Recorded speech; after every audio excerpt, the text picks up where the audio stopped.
네, 안녕하십니까. 저는 고려대학교 산업경영공학과 DSBA 연구실 석사과정 남웅찬이라고 합니다. 오늘 제가 소개해드릴 논문은 Clip Surgery for Better Explainability with Enhancement in Open Vocabulary Task라는 논문으로 2023년에 공개되었고 현재까지 24회의 인용수를 기록하고 있습니다. 제가 오늘 소개해드릴 순서는 Overview, Background, Relate Works, 그리고 Proposed Method, Experiment, Conclusion 순서대로 설명을 해드리도록 하겠습니다. 네, 먼저 오버뷰입니다. 네, 제가 오늘 소개해드릴 클립 서저리는 기존 클립의 explainability와 관련한 두 가지 문제점을 극복해서 추가적인 학습 없이 더 좋은 explainability를 확보하고 Multiple Open Vocabulary Task와 Multi-Level Recognition Task와 같은 다운스트림 태스크의 성능을 더 향상시켜보자 라고 요약을 해드릴 수 있을 것 같습니다. 네, 그래서 클립 서저리에서는 두 가지 문제점을 지적을 하고 있는데요.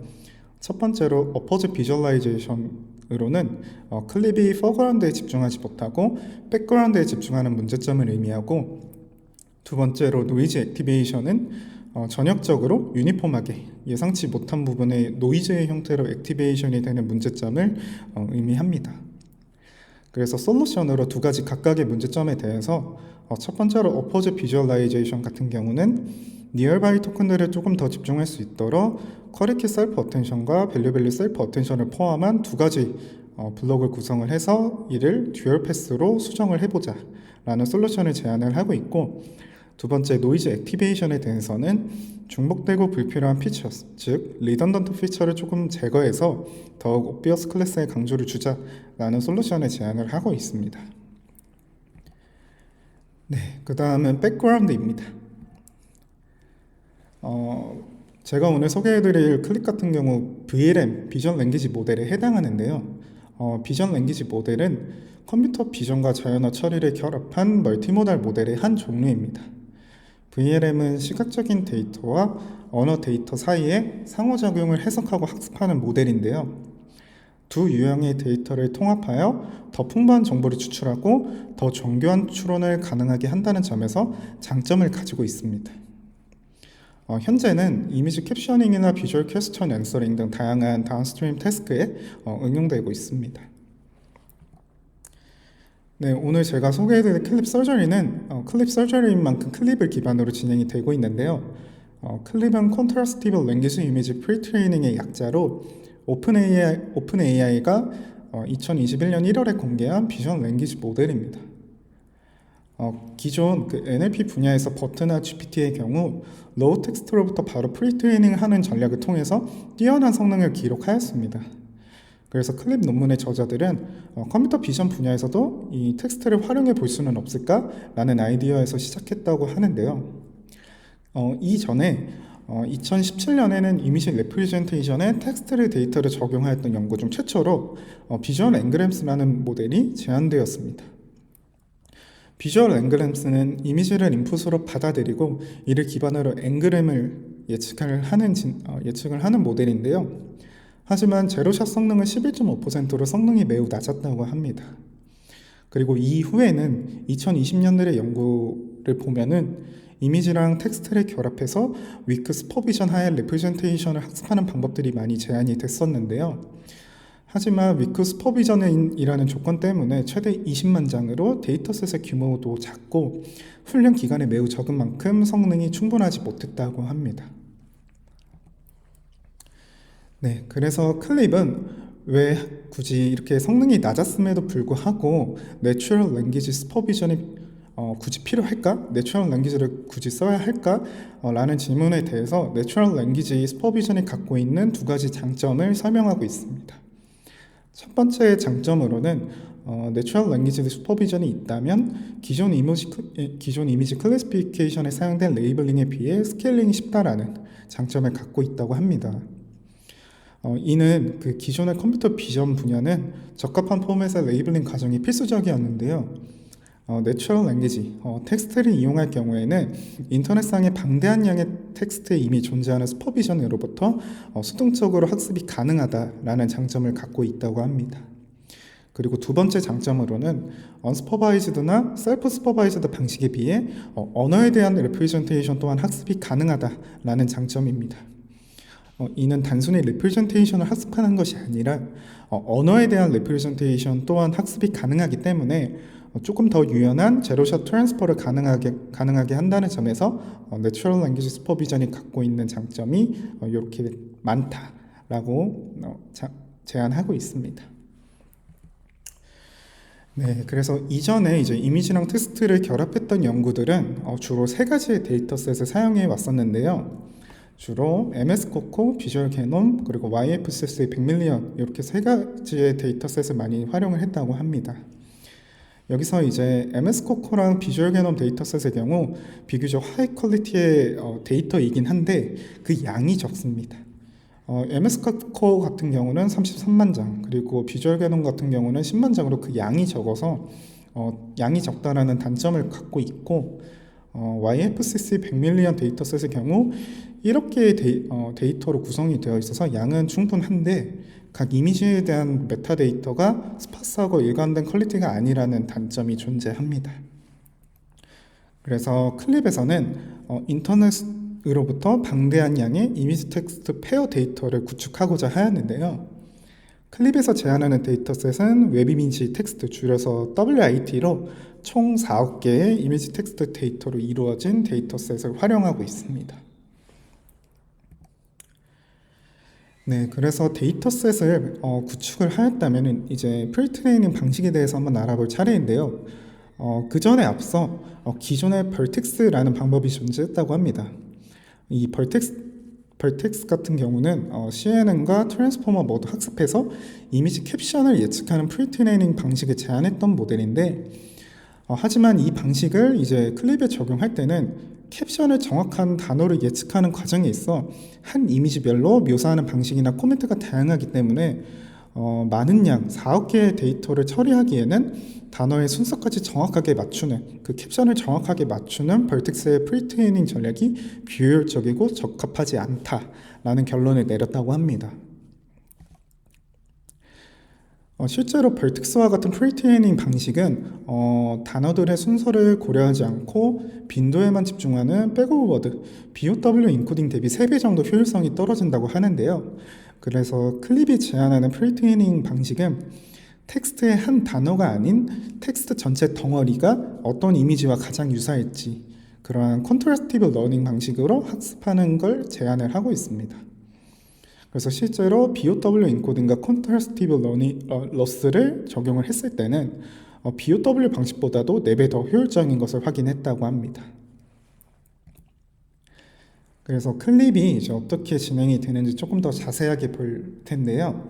첫 번째로 이제 빨간색부터 먼저 봐주시면 이미지랑 텍스트가 있을 때 각각 이미지 피처와 텍스트 피처를 추출하기 위해서 이미지 인코더, 텍스트 인코더를 거치게 되고, 이후에 이제 이 시밀러리티 맵을 만들기 위해서 이미지와 텍스트 피처들을 동일한 차원으로 프로젝션을 하게 됩니다.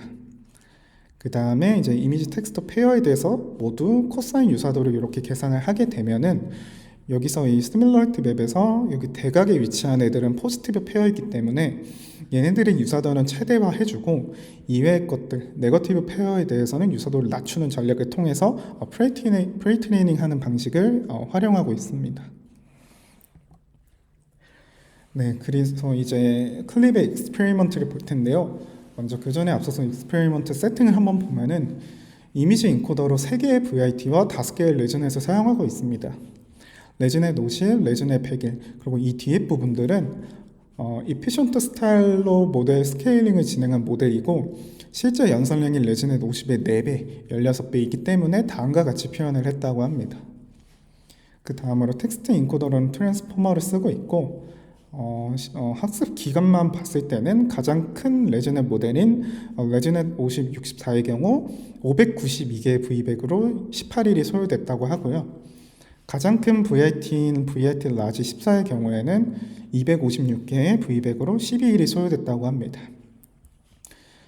그래서 베스트 모델은 VIT 라지 14를 336 픽셀 레졸루션 하에 원회폭으로 추가 학습한 VIT 라지 14 336 픽셀인데, 이제 제가 보여드릴 피규어에서 특별한 언급이 없다면 VIT 라지 14의 336픽셀의 성능을 리포팅하였다라고 보시면 될 것 같습니다.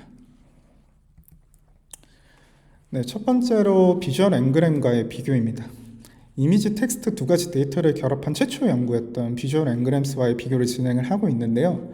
하지만 클립은 10배 더 많은 데이터셋이고 그리고 훈련 시 1000배 더 큰 연산량이기 때문에 이 두 개를 비교하는 것 자체가 언페어한 비교입니다.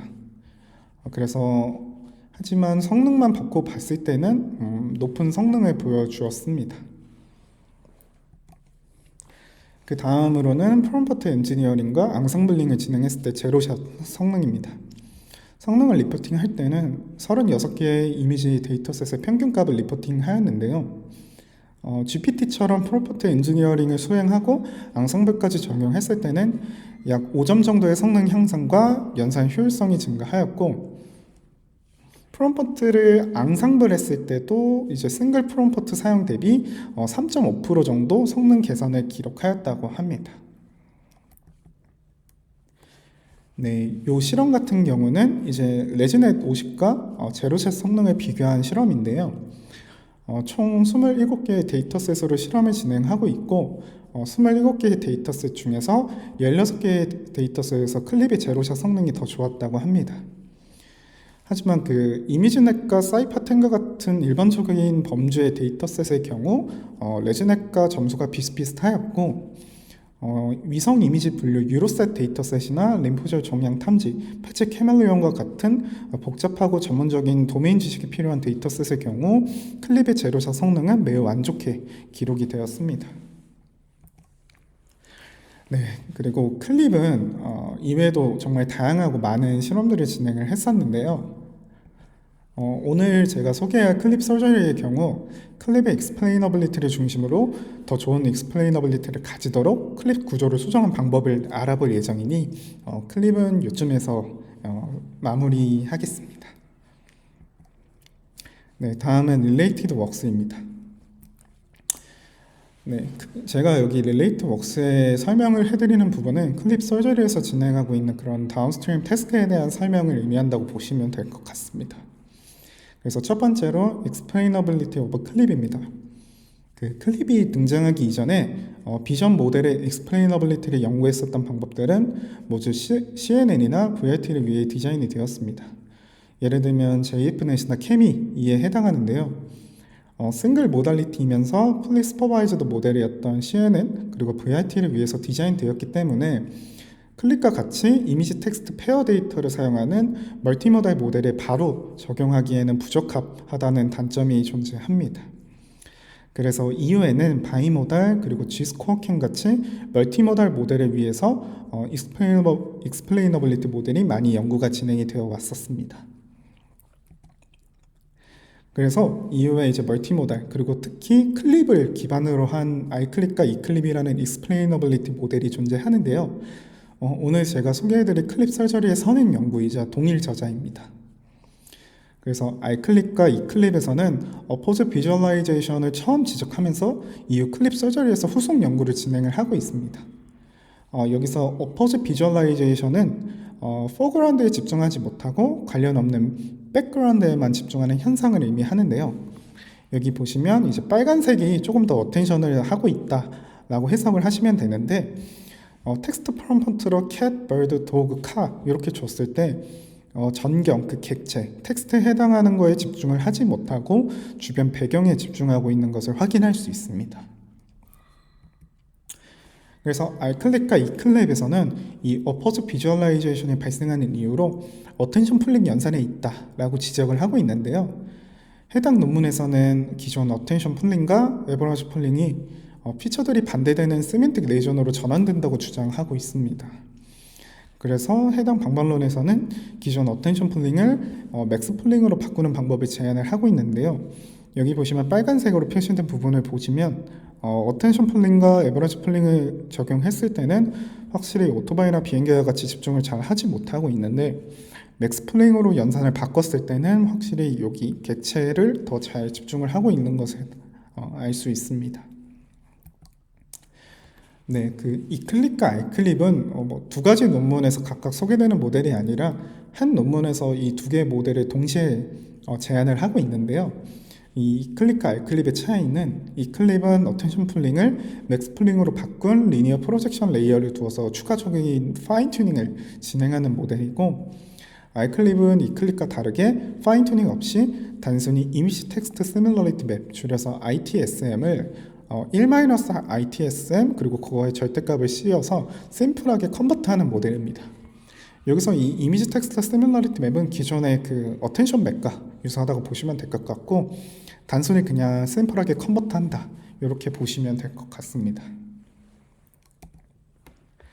네, 그리고 클립 서저리에서 진행하고 있는 다운스트림 태스크 두 번째로는 오픈 보캐블러리 시멘틱 세그멘테이션입니다. 이 태스크는 픽셀 레벨의 어노테이션 없이 오픈 월드 텍스처 네임이나 디스크리션과 같은 텍스트 데이터를 통해서 세멘틱 리전을 세그멘테이션하는 태스크입니다. 이 태스크 자체는 매우 복잡한 태스크이기 때문에 일반적으로 해당 태스크를 수행하는 모델은 크게 세 가지 유형으로 나뉜다고 합니다. 첫 번째로 추가적인 모델이나 이미지 텍스트에 대한 인포메이션이 필요한 유형이 이 유형이고, 레지온 클랩, 클립 버전 2, 네임드 마스크가 이 1번 유형에 해당합니다. 네, 두 번째로 추가적인 트레이닝이 필요한 유형인데요. 파인 튜닝이나 아니면 스크래치로부터 트레이닝하는 모든 유형이 이 2번의 유형에 해당한다고 보시면 될 것 같습니다. 네, 대표적으로 리코, VIL 세그, 그 다음에 그룹 VIT, 세그 클립, 이게 다 2번 유형에 해당하고, 네, 마지막으로 추가적인 모델이나 인포메이션, 또 뭐 트레이닝, 파인 튜닝, 뭐 스크래치로부터 트레이닝 모두 필요 없는 유형이 이 3번 유형에 해당합니다. 대표적으로 마스크 클립이 존재하는데, 오늘 제가 소개해드릴 클립 서저리는 이 3번 유형에 해당하는 유형으로 보시면 될 것 같습니다. 네, 그 다음 태스크로는 오픈 보캐블러리 멀티 네이블 리코그니션입니다. 이 태스크는 학습 중 보았던 카테고리가 아니고 오픈 월드 텍스처 네임이나 디스크리션과 같은 텍스트 데이터를 통해서 이미지 내의 여러 레이블을 클래시피케이션하는 태스크입니다. 네, 그래서 제로샷 멀티 레이블 리코그니션과 여기서 오픈 보캐블러리 멀티 레이블 리코그니션이 조금 차이가 존재하는데요.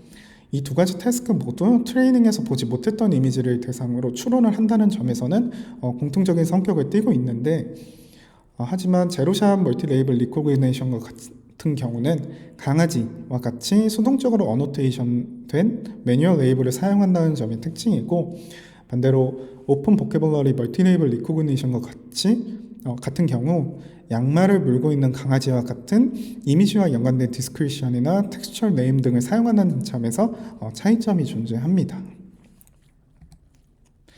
네, 마지막 태스크로는 인터랙티브 세그멘테이션입니다. 이 태스크는 사용자의 입력과 상호작용을 기반으로 이미지 내의 특정 객체나 영역을 세그멘테이션하는 태스크인데요. 대표적으로 SAM이라는 모델이 존재합니다.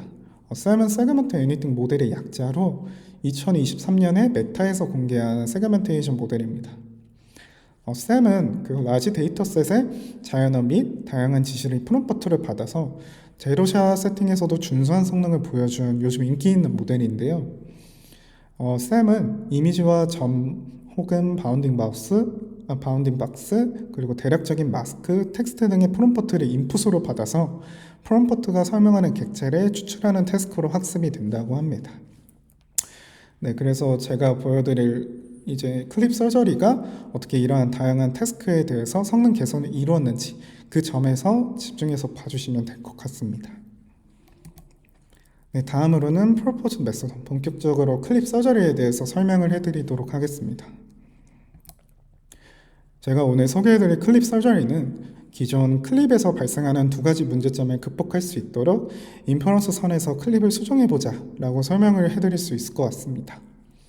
네, 첫 번째 문제점으로 포그라운드에 집중하지 못하고 백그라운드에 집중하는 오포즈 비주얼라이제이션 현상을 지적을 하고 있고, 이에 대한 솔루션으로 밸류 셀프 어텐션을 포함한 뉴 블록을 추가한 다음에 오리지널 블록과 함께 듀얼 패스로 구성해서 포그라운드에 집중하도록 수정하는 솔루션을 제안을 하고 있습니다. 그리고 두 번째 문제점으로 어텐션 맵에서 전역적으로 노이즈의 형태로 유니폼하게 활성화가 되는 노이즈 액티베이션 현상을 지적을 하고 있는데요. 이에 대한 솔루션으로는 obvious 클래스를 강조함과 동시에 중복되고 불필요한 피처들인 리던던트 피처를 계산해서 피처를 수정하자라는 솔루션을 제안하고 있습니다. 네, 그래서 전체적인 아키텍처를 한번 알아볼 차례인데요. 첫 번째로 여기 초록색 부분부터 봐주시면 될 것 같습니다. 이 초록색 블록 같은 경우는 뉴블록이라는 이름으로 니어바이 토큰들을 조금 집중할 수 있도록 기존의 쿼리키 셀프 어텐션을 밸류 셀프 어텐션으로 수정한 뉴블록을 제안을 하고 있습니다. 여기 옆에 있는 노란색 부분이 기존에 존재했던 셀프 어텐션 블록인데요. 이 셀프 어텐션과 비교를 했을 때 뉴블록이 갖는 차이점은 이 쿼리키 자체를 다 밸류로 바꿨다라는 점이 특징이고, 또한 여기 레이어 노멀라이제이션과 피드포드 네트워크를 뉴블록에서는 과감하게 생략을 한 구조를 보실 수 있습니다. 네, 그래서 클립 서저리에서는 기존의 그 셀프 어텐션 블록, 오리지널 블록하고 제한되는 밸류 어텐션과 레이어 노멀라이제이션 그리고 피드포드 네트워크를 생략한 뉴블록, 이 두 개를 동시에 사용하는 이러한 듀얼 패스 구조를 제안을 하고 있습니다. 이 뉴블록이 사용되는 시점 자체는 인퍼런스 할 때 D 뎁스 이상부터는 이 뉴블록이 활성화가 돼서 이 뉴블록부터 계산된 값, 요것들을 다 서메이션해서 이 FI를 계산을 하는 방식을 제안을 하고 있습니다. 그리고 기존의 오리지널 블록도 동일하게 계산이 진행이 돼서 거기 이제 비주얼 인코더 부분에 존재하는 클래스 토큰으로 이것 또한 다운스트림 태스크에 사용할 수 있도록 이렇게 듀얼 패스로 구성을 해야 했습니다. 먼저 여기 이제 오리지널 블록을 통해서 계산되는 클래스 토큰이 사용되는 대표적인 태스크는 이 클래스 토큰을 바로 사용하는 것이 아니라 또 클립 서저리에서 제안하는 피처 서저리 전략을 통해서 피처 서저리를 적용한 다음에 멀티 레이블 리코그니션을 적용을 하고 있고, 이제 뉴블록을 통해서 계산된 FI에 대해서는 또 동일하게 클립 서저리에서 제안하는 피처 서저리를 적용을 해서 비주얼 익스플레이너빌리티 이 부분에 이렇게 적용을 하고, 그 다음으로 FI에 피처 서저리를 그냥 적용하지 않고 바로 오픈 보캐블러리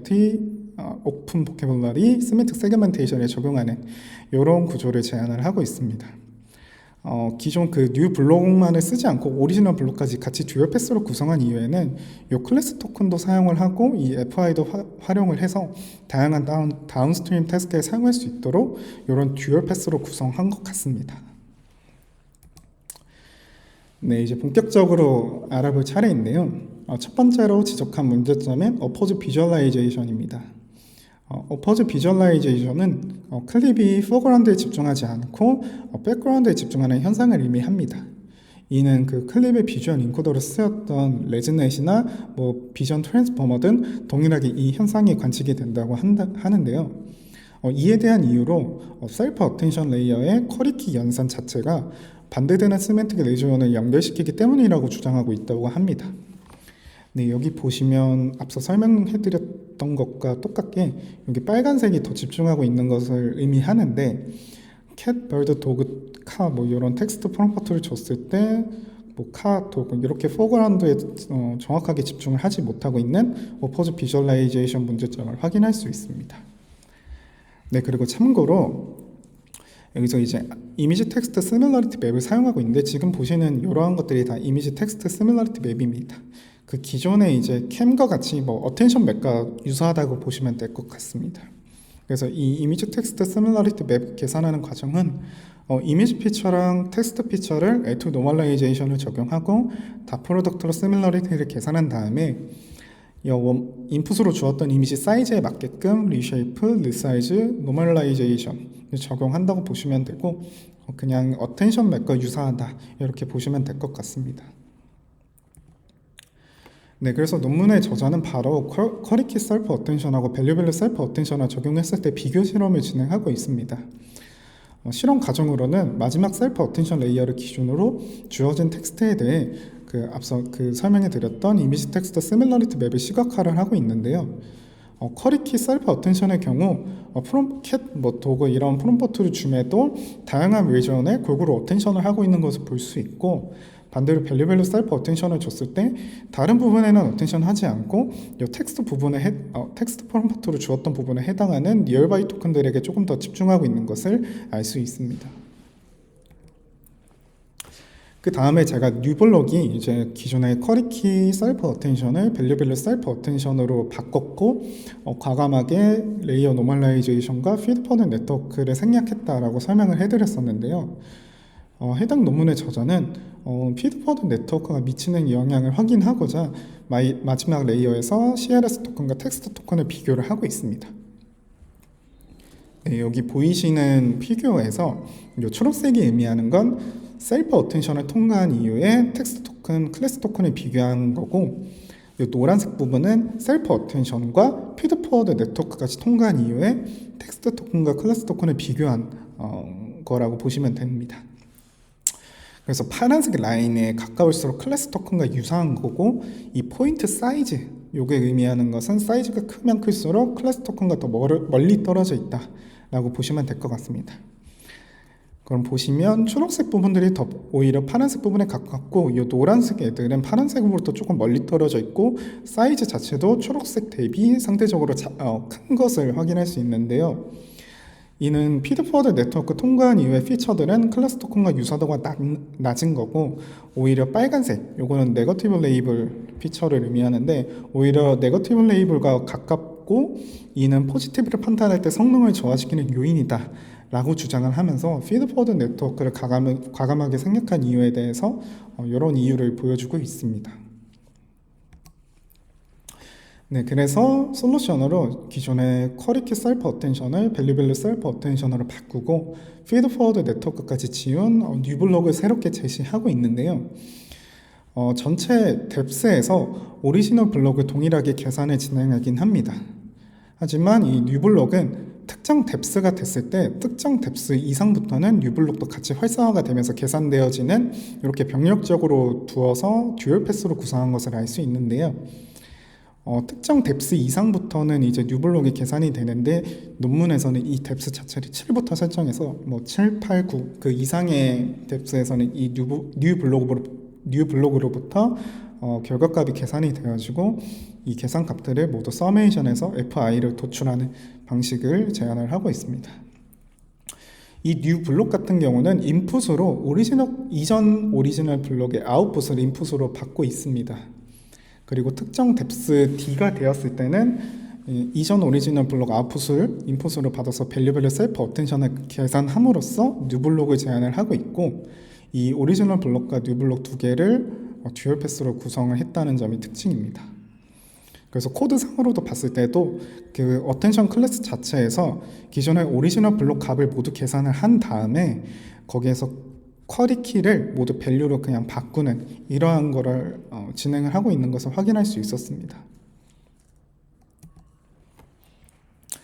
네, 이후에 그 밸류별로 셀프 어텐션을 계산한 뉴블록마다 이제 각각 아웃풋이 이렇게 나오는데, 이 모든 아웃풋들을 다 서메이션해서 FI를 계산을 하게 되고, 이 FI는 비주얼 익스플레이너빌리티나 오픈 보캐블러리 세멘틱 세그멘테이션 이런 것들에 사용이 됩니다. 그래서 수식적으로도 봤을 때 이 노란색 부분부터 먼저 보면은 오리지널 블록 같은 경우는 기존의 그 셀프 어텐션 블록과 동일하게 큰 별반 차이가 없는 것을 알 수 있는데, 이 뉴 블록에서는 D 뎁스 전에는 아예 그냥 활성화가 되지 않고 계산이 아예 안 되지고, 이제 D 뎁스가 됐을 때는 이제 밸류 셀프 어텐션으로 계산이 되고, 그 D 이상에서부터는 그 이전 뉴 블록의 아웃풋들을 모두 서메이션 해서 최종적으로 FI를 도출하는 이런 식으로 수식을 설명해 주고 있습니다. 네, 그래서 과감히 근데 오리지널 블록까지 사용하지 않고 과감하게 인퍼런스 때 모두 뉴 블록으로 대체를 할 수도 있었을 것 같은데요. 굳이 논문의 저자들이 모두 뉴 블록으로 대체하지 않고 오리지널 블록과 같이 듀얼 패스로 둔 이유에 대해서 설명하기로는 안정적인 스테이블한 인풋을 유지하고 멀티 레이블 리코그니션과 같은 클래시피케이션 태스크를 수행할 수 있기 위함이라고 설명하고 있습니다. 즉 이게 모두가 다 뉴 블록으로 됐을 때는 밸류 어텐션을 적용하게 되면은 그 인풋 자체가 이제 언스테이블 해져가지고 모델 자체가 크래시 해진다. 그렇기 때문에 이제 특정 뎁스 D 뎁스 이상에서부터 뉴 블록이 계산이 되어지게끔 이렇게 듀얼 패스를 구성한 걸 알 수 있고, 또 오리지널 블록의 아웃풋으로 이제 클래스 토큰을 받아서 이 클래스 토큰 자체는 클래시피케이션이나 여기서도 다운스트림 태스크에서도 사용하고 있는 멀티레이블 리코그니션 이런 태스크에도 적용할 수 있게끔 이렇게 별도로 오리지널 블록과 뉴 블록을 듀얼 패스로 구성했다고 설명하고 있습니다. 네, 두 번째 문제점으로는 노이즈 액티베이션입니다. 이 노이즈 액티베이션은 유니폼하게 노이즈의 형태로 액티베이션이 되는 문제점인데요. 이도 레진의 비전 트랜스포머 클립에서도 동일하게 지적이 되어 왔었다고 합니다. 여기 보시면 이제 이렇게 되게 유니폼하게 이렇게 점이 콕콕콕콕 되게 전역적으로 활성화가 되는 것을 보실 수 있는데요. 이러한 노이즈 액티베이션에 대한 원인으로 다음과 같은 두 가지가 될 수 있다고 합니다. 네, 첫 번째로 단순한 false prediction입니다. 이는 그냥 단순히 모델이 정말 잘못 집중하고 있는 경우가 해당하고 두 번째 원인으로 작용할 수 있는 것은 연관된 컨텍스트인 경우입니다.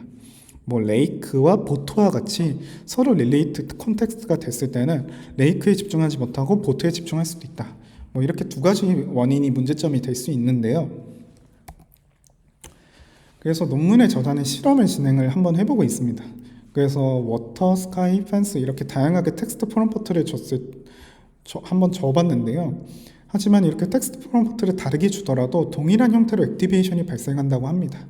여기 빨간색 부분을 보시면 워터, 스카이, 펜스 텍스트를 다르게 주더라도 동일하게 이런 액티베이션이 동일하게 발생하는 것을 확인할 수 있고 심지어 empty 프롬프트 그러니까 텍스트 자체에 그냥 비게끔 주더라도 동일하게 이런 노이즈 액티베이션이 발생하는 것으로 보아서 앞서 지적했던 그 두 가지 문제점은 원인이 될 수 없다고 설명을 하고 있습니다. 즉 다시 한번 정리를 해보면 어떠한 텍스트 프롬프트를 주더라도 유니폼하고 비슷하게 나타나는 것으로 보아서 false prediction relate context는 노이즈 액티베이션의 원인이 될 수 없다라고 설명을 하고 있고 그래서 이에 대해서 새롭게 원인으로 지적하고 있는 것은 중복되고 불필요한 피처들에 대해 노이즈 액티베이션이 발생한다라고 주장을 하고 있습니다. 이에 대한 설명으로 클립은 많은 양의 내추럴 랭귀지로부터 셀 수 없는 많은 양의 카테고리들을 학습하고 있는데 그중 특정 클래스에 대해서 액티베이션 되는 피처들은 극히 적을 것 이런 것을 주장을 하고 있습니다. 그래서 정리해보면 액티베이션 되지 않는 나머지 피처들은 액티베이션 되지 않은 상태로 피처 인베딩 스페이스 상에서 남아있다 이런 소리로 해석이 될 수 있는데요.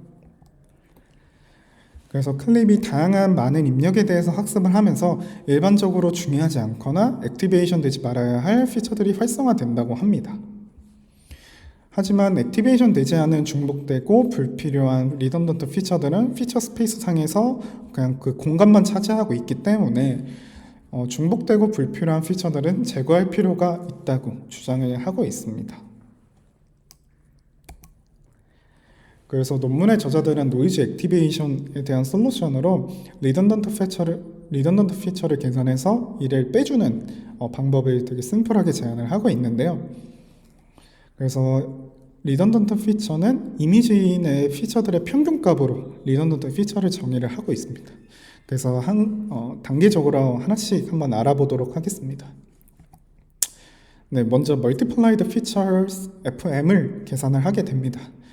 이 Multiplied Feature는 이미지 피처와 텍스트 피처를 그냥 Element Wise Multiplication 하는 과정이고 각각 L2 Normalization을 적용을 한 다음에 Element Wise Multiplication을 진행하는 게 끝입니다. 다만 이제 초기의 이미지 피처와 텍스트 피처가 차원이 맞지 않기 때문에 각각 이제 차원을 맞춰주는 expand 과정을 거친 후에 이제 Element Wise Multiplication을 진행을 하고 있고 두 번째로 이제 여기 부분이 조금 중요하다고 생각이 되었는데요. 카테고리와 중요한 피처들은 살리기 위해서 카테고리 웨이트를 계산을 하게 됩니다. 즉, 정말 중요한 피처들은 중요한 피처임을 이제 모델이 알 수 있도록 그 부분에 대해서 조금 강조를 하는 일종의 어텐션 웨이트라고 보면 될 것 같은데요. 먼저 이 클래스 토큰과 텍스트 피처에 대해서 L2 노멀라이제이션을 적용한 다음에 다 프로덕트로 이제 시밀러리티를 계산한 다음에 소프트맥스를 취해서 시밀러리티 스코어 S를 생성을 하게 됩니다. 이후 이제 시밀러리티 스코어를 그 평균값으로 나눠줌으로써 노멀라이제이션을 하는 걸 노멀라이제이션 하는 방식을 제안을 하고 있는데요. 이 목적 자체는 실제로 그 텍스트와 중요한 정말 실제 피처들은 더욱더 강조를 하기 위해서 이러한 일종의 시밀러리티 스코어를 계산을 하는 것을 알 수 있습니다. 그래서 이후에 원래 이제 존재했었던 이 멀티플라이드 피처스 M에다가 저희가 계산했었던 시밀러리티 스코어를 이제 엘리멘트 와이즈 멀티플리케이션을 진행을 하게 되는데, 여기서도 이제 그 차원이 맞지 않기 때문에 익스펜드를 진행한 다음에 멀티플리케이션을 진행을 하게 됩니다. 그 다음에 이제 카테고리 디멘션 NT에 대해서 평균값을 구해서 이를 리던던트 피처로 정의를 해서 리던던트 피처에 대한 계산을 마무리하게 됩니다. 그래서 앞서 불필요한 피처를 의미했던 리던던트 피처를 계산을 했으니까 기존의 멀티플라이드 피처에서 이제 불필요한 피처들을 빼준 다음에 그거에 대해서 서메이션을 해서 코사인 시밀러리티 맵을 만든 후에 이 코사인 시밀러리티 맵을 사용해서 이미지 텍스트 시밀러리티 맵, 어텐션 맵이라고도 할 수 있겠죠. 그 어텐션 맵에다가 이제 유사하게 활용이 되는 방식을 제안을 하고 있습니다. 네, 이제 실험 부분입니다. 네, 클립 설저리는 그 트레이닝 없이 인퍼런스만 진행한다는 점에서 굉장히 많은 장점을 갖고 있는 모델인데요. 그 전에 앞서 이제 익스페리먼트 세팅부터 보면은 익스플레이너빌리티 태스크에서는 파스칼 VOC 2012, MS 코코 2017, 파스칼 컨텍스트 이미지나 세그멘테이션 50 데이터셋을 활용하고 있고, 오픈 보캐블러리 시멘틱 세그멘테이션 태스크는 파스칼 컨텍스트, 코코스톱, 그리고 시티스케이프스 이렇게 데이터셋을 활용하고 있습니다. 그리고 오픈 보캐블러리티 멀티레이블 리코그니션 태스크는 파스칼 컨텍스트, 너스와이드 사용하고 있고, 인터랙티브 세그멘테이션 태스크는 여기 1번 익스플레이너빌리티 태스크에서 활용했던 데이터셋을 동일하게 사용을 하고 있습니다. 그리고 비주얼 인코더로는 레저넷 50, 레저넷 101, 그리고 VRT 베이스 32, VRT 베이스 16, VRT 라지 14 사용하고 있고, 인풋 사이즈는 224 바이 224로 모두 통일을 했다고 합니다. 네, 그리고 텍스트 인코더로는 트랜스포머를 사용을 하고 있고, 클립 아키텍처에서 제안된 그 뉴블록, 이 시작되는 뎁스 시작 지점은 7로 설정을 하였습니다. 마지막으로 소프트맥스 스케일 타운은 2로 설정을 하였고, 클립 설저리에서도 클립에서 제안했던 것만큼 그 프롬프트 앙상블을 진행을 하고 있습니다. 하지만 그 기존 클립이 이미지넷 대상으로 구성했었던 거는 그 구성했던 프롬프트 템플릿은 80개였는데 이 클립 설저리에서는 5개의 추가적인 프롬프트를 사용했다. 그래서 85개의 프롬프트를 쓰고 있고, 요거를 앙상블에서 진행한 것 말고는 별다르게 차이는 없는 것을 확인했습니다. 그 다음에 이밸류에이션 매트릭으로는 MIOU, MAP, 어큐러시를 사용하고 있는데, 여기에 추가적으로 MSC라는 매트릭을 추가적으로 사용하고 있습니다. 이 MSC는 민스코어 컨트라스트의 약자인데 클립 서저리의 선행 연구했던 이 클립에서 처음 제안된 지표입니다. 그래서 이 MSC 지표는 포그라운드와 백그라운드의 차이를 특정하고자 제안된 지표이고, -1 그리고 1 사이의 범위를 갖고 있고, 낮을수록 오포즈 비주얼라이제이션이 심한 것이고, MSC가 클수록 1에 가까울수록 컬러 컨트라스트가 크기 때문에 더 좋은 퀄리티 비주얼라이제이션을 의미한다고 제안을 했었던 매트릭입니다. 네, 그래서 첫 번째로 explainability 태스크에서 정성적 분석 결과입니다. 네, 제가 일부러 그 발표 자료를 구성을 했을 때 정성적 자료, 이런 정성적 자료에 대해서는 별다른 코멘트를 안 썼고 해석을 많이 진행을 하지 않았는데, 이는 이 모델의 우수한 효과성을 입증하기 위해서 되게 적은 수의 이미지만으로 판단하는 것은 조금 무리가 있다고 생각을 해서 저는 정성적 평가에 대해서는 간략히 설명을 드리고 정량적 분석에 대해서 조금 자세하게 설명을 해드리도록 하겠습니다. 그래서 이미지 텍스트 시밀러리티 맵을 시각화한 결과를 봤을 때 확실히 이렇게 텍스트가 주어졌을 때는 확실히 포그라운드에 잘 집중하고 있고 개선이 잘 진행된 것을 확인할 수 있습니다. 그 다음으로 이제 정량적 분석입니다. 클립과 1대1로 비교를 진행하고 있는데요.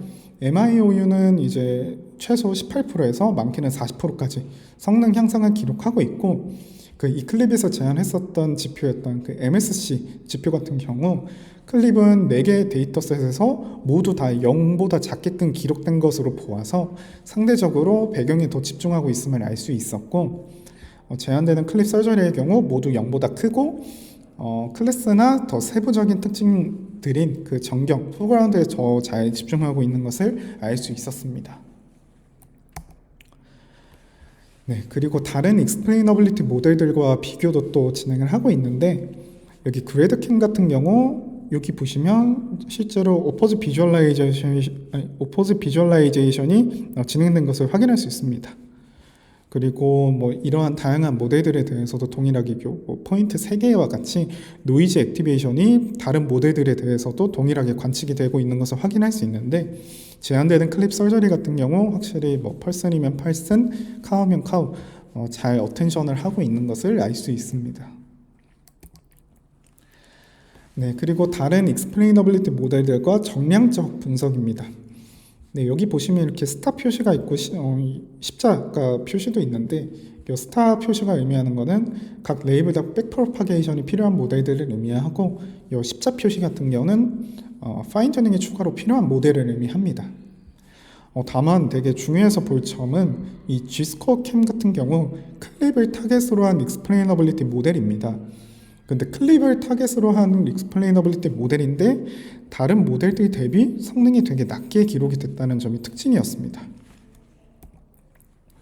그래서 클립 서저리 논문 저자들은 클립을 타겟으로 했는데도 이렇게 성능이 낮게 나온 G스코어 캠에 대해서 이 G스코어 캠이 낮은 아웃풋 사이즈에 대해서만 잘 작동하기 때문이라고 지적을 하고 있는데요. 실제로 이 실험 자체에서 쓰인 비주얼 인코더 그 VIT 베이스 16 아웃풋 사이즈는 14로 G스코어 캠에서 쓰였던 아웃풋 사이즈보다 확실히 큰 실험에서 진행이 되었습니다. 그래서 클립 서저리는 이어서 설명하기로는 클립 서저리에서는 높은 아웃풋 사이즈에서 잘 작동할까 이러한 의문을 갖고 높은 아웃풋 사이즈에서도 비교 실험을 진행을 하고 있는데요. 그래드캠, 바이모달, G스코어 캠 모든 모델들이 다 아웃풋 사이즈가 크면 클수록 성능이 더 악화됐다고 합니다. 이 성능 자체는 이제 VIT 베이스 16의 성능, 아웃풋 사이즈가 14일 때, 그리고 VIT 베이스 32 성능, 아웃풋 사이즈가 7일 때 그 성능 차이를 보여준 건데, 확실히 클립 서저리는 아웃풋 사이즈가 증가했음에도 성능이 향상된 것을 보아 클립 서저리를 적용했을 때 아웃풋 사이즈나 패치 사이즈에 영향을 받지 않고 오히려 성능 향상이 발생하기 때문에 모델의 스케일, 모델의 크기를 더 키울 수 있다. 이러한 장점을 갖고 있다라고 주장을 하고 있습니다. 네, 두 번째 태스크로는 오픈 보캐블러리 시멘틱 세그멘테이션 태스크에 대한 정량적 분석입니다.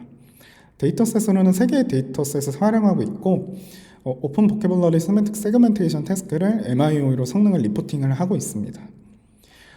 다만 이제 중요한 점은 마스크 클립과 클립 서저리를 제외하고는 이 나머지 4개의 모델들은 다 추가적인 트레이닝이 필요한 모델들인데, 이 추가적인 트레이닝, 파인 튜닝이나 스크래치로부터 학습을 하는 이런 4개의 모델들 대비 클립 서저리가 좋은 성능을 기록했다는 점에서 많은 컨트리뷰션이 있다고 저는 개인적으로 생각을 하였고, 클립 서저리와 동일하게 트레이닝을 진행하지 않는 마스크 클립 같은 경우와 비교했을 때도 더 좋은 성능을 기록을 하였습니다.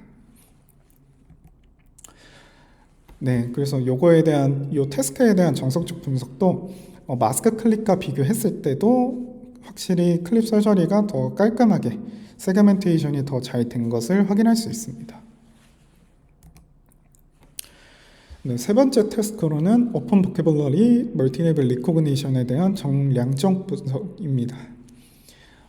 제로샷 멀티레벨 리코그니션 비교 실험을 진행하고 있고, 여기서 기술된 모든 모델들은 다 클립을 기반으로 진행하고 있다고 합니다.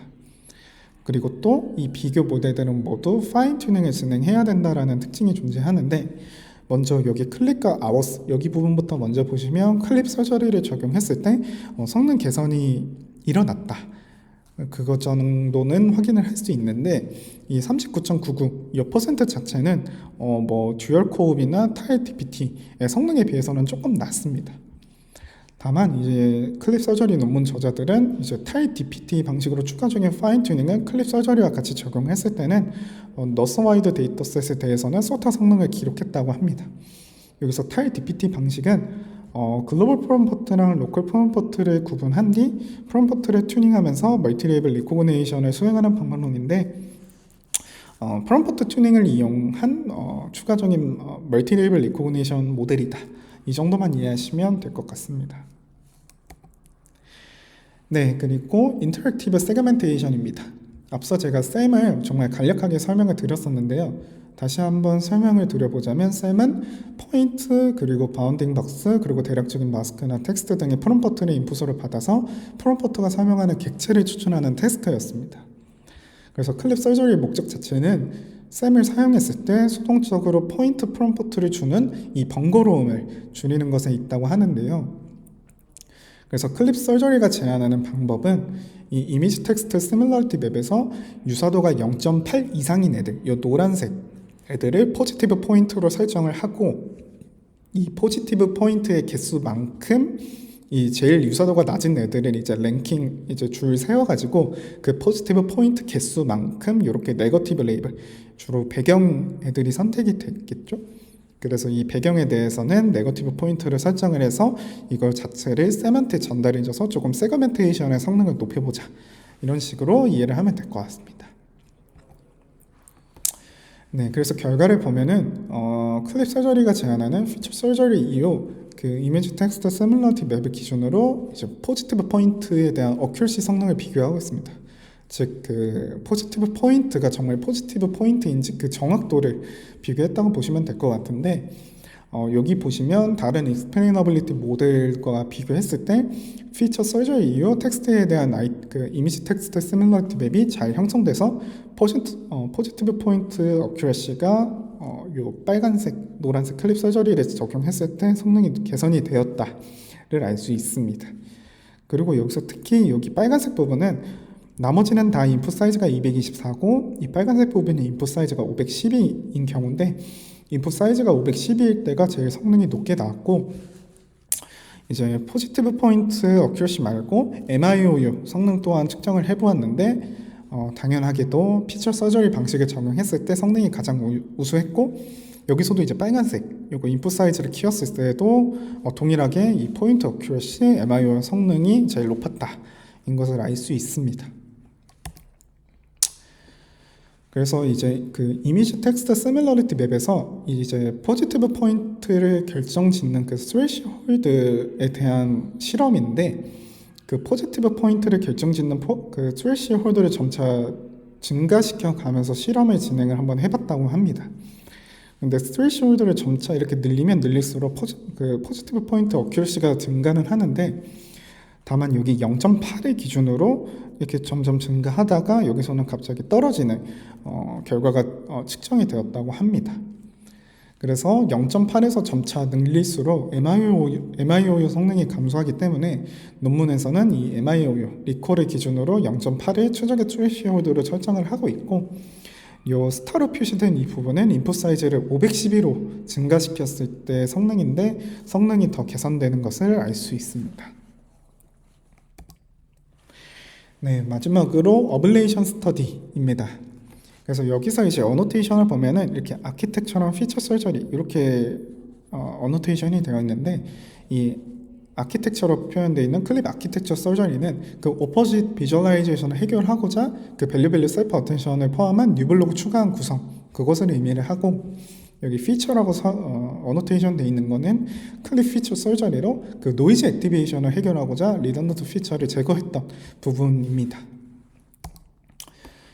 네, 먼저 여기부터 보시면 그 클립 아키텍처 서저리를 진행했을 경우 확실히 전경에 더 집중되기 때문에 이 MSG 성능 자체가 개선이 되고 익스플레이너빌리티를 개선할 수 있음을 확인할 수 있고 다만 여기 멀티레이블 리코그니션 태스크의 성능 같은 경우는 클립 아키텍처 서저리를 적용하든 말든 성능에 변동이 없는 것을 확인할 수 있습니다.